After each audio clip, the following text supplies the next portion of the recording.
There is something called a nudity revolution that has taken over this generation, and it is intentional. Satan knows that if a man consistently sees naked flesh, he will be weak in the day of temptation.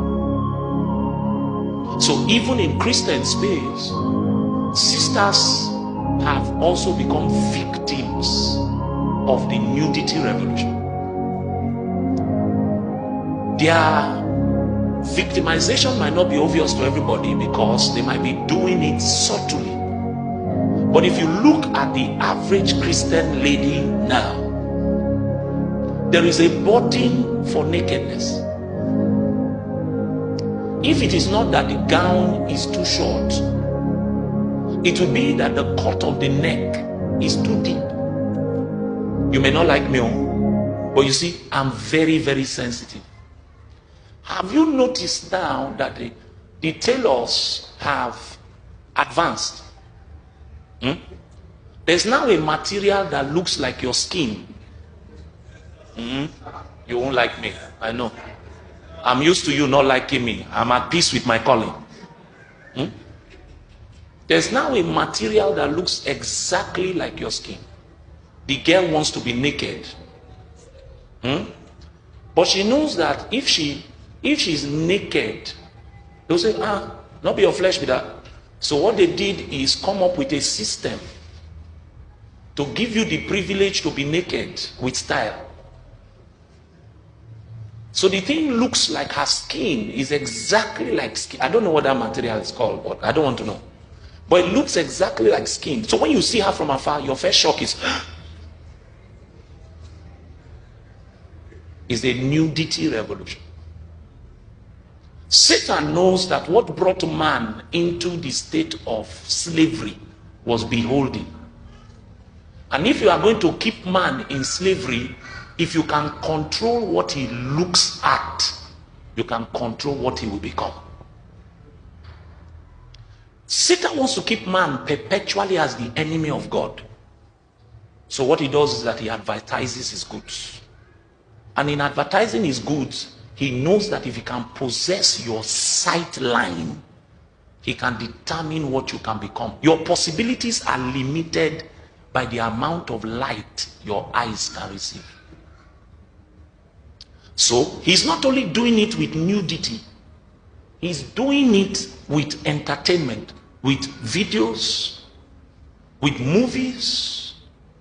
And this is why ministries like Mount Zion, ministries like the Winlows must be protected at all costs, supported at all costs. Because in that space, Satan is intentional. Even in sports, have you heard of what they call in the United States the Super Bowl? It's American football, and they have what they call the Super Bowl. And in between the halves of the Super Bowl, they bring an artist to come and perform. And some of these performances have been pictures of satanic rituals. Whoever controls your sight line can determine your possibilities. Did you read Genesis chapter 3? The Bible says that Satan came into the Garden of Eden and he began to engage Eve in a conversation. He says, did God say you should not eat from any tree of the garden? And Eve said, he didn't say so. He said there's only one that we should not eat and we should not touch. And Satan went in verse 4, is it verse 5 now, and he said, don't believe God. God cannot be trusted. He knows that in the day that you eat, you will become like God, knowing good and evil. Immediately Satan provided to Eve the possibilities that exist from eating. Verse 6, the Bible now says, when the woman saw, you are not following me. What did she just suddenly see?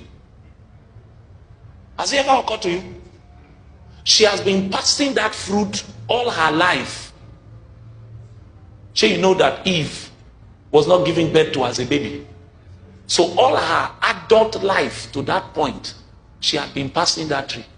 She has looked at that tree many times. But suddenly the Bible says, when the woman saw. How did her seeing change? Satan he advertised something. On the basis of that advertisement, he controlled her sight line. He created for her what we call tunnel vision.